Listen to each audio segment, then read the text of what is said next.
Alright boys, welcome back. So season 4 has just dropped. We now have our gateway of reunion, and the big question right now is who should you be choosing? I'll tell you lot right now, the simple one is just going to be Noelle. She is just more universal. She is one, if not the best debuffers in the game as of right now.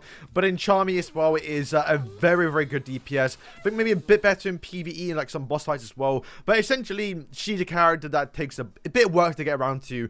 Obviously, with her team, she's a burn character. You want burn characters. So for Goldie, who came out last season, maybe a bit better with her. Also, bear in mind, in the future, you want to more or less some of the characters to kind of support her in a way, with obviously red characters, Black Asta. You can even use like the that came out last season as well, or obviously Marileona, although I think Marileona's maybe moving towards a more mono green team, with obviously Vanessa coming out. So yeah, I really do recommend right now going obviously for the Noelle. She's just more universal, and I'll go over why in a second.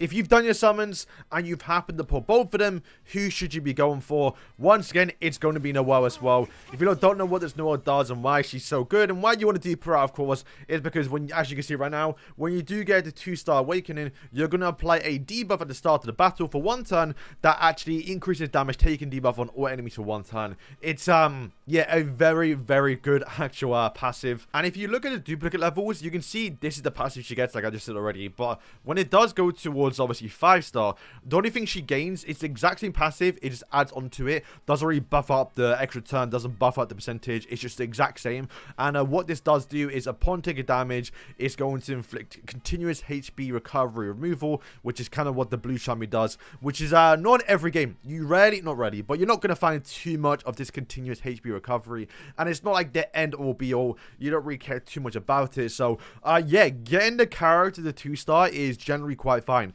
You can see the only thing you're going to lose out on when you do get to 5-star dupes is a bit of defense, a bit of magic. Bear in mind she's not a damage dealer, and a bit more of endurance, but generally this character is very, very good at 2-star. So I really do recommend summoning if you can't afford it. Obviously, bear in mind Black Asta is coming out in a week's time, so make sure to have 24,000 crystals saved up.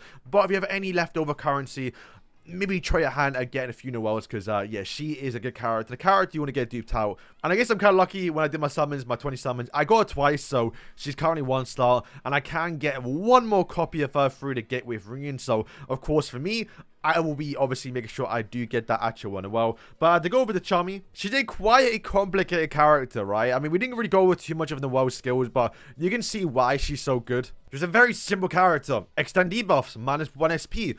Tier 2 skill, reduce magic attack, taunt, reduce SP as well on all characters. And in the ultimate as well, you're going to lower that, or you're going to disarm them, you're going to remove buffs as well. Granted, that's not actual shields. -3 SP. You can see the character is so simple, just big buffs where if you get towards Charmy, if you haven't played with her before, it does look quite confusing, because look at the ultimate.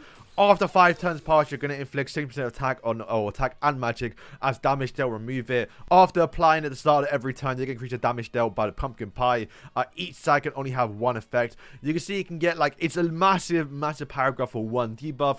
Burn is pretty simple as well. She's an AoE skill which applies the firecracker, but you have to use ultimate beforehand to apply it, which you're going to go to 1 person, I believe. And once you get a single target burn too, which is obviously a guarantee, which is quite nice as well. If I apply her actual skill page, her skill 1 can now stun. It is a pumpkin pie. So, obviously, if you quickly put this actual ultimate on, you can then continuously stun them.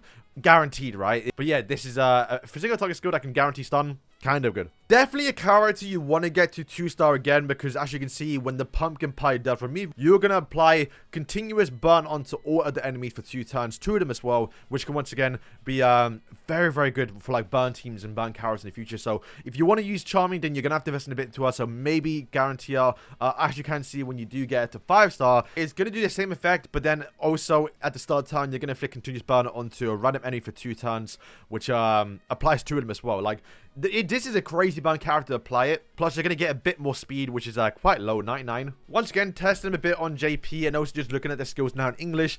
You can see Charmy takes a bit to work up to. You want to get a duped out, at least even to 5-star even. Also, you want to build a team around burns. You want to bring like a mono red team. That I'm definitely going to try with, obviously, my that I did pull last season. But when it comes towards, obviously, just using a character, Noelle is a simple one. You can kind of fit into any team. And going to be very, very good right now, mainly because she's countering attackers, because obviously when you do get the characters LR, you're going to obviously inflict a damage reduction dealt onto obviously Julius and also Noelle, so they can't really get that one-turn nuke. Also, you can taunt Noelle, you can reduce her magic, so that other like summon Noelle is going to be basically useless. If they're not using summon Noelle, then you can just taunt the Julius and make him useless as well. It's yeah, this character is just going to be one you can just put onto any team and be very, very good with. But yeah, the character you should be choosing is definitely Noelle, and even if you pull both of them like myself, you should still be going for Noelle, dudes, because this character is just very, very good at 2-star. It's kind of where you want to get her, right? Once again, burn team, burn character, she can kind of work on herself, but at that point, you want to get her to 5-star dupes, otherwise you've got to kind of build around her. We'll definitely try her out at obviously 1-star on the red team.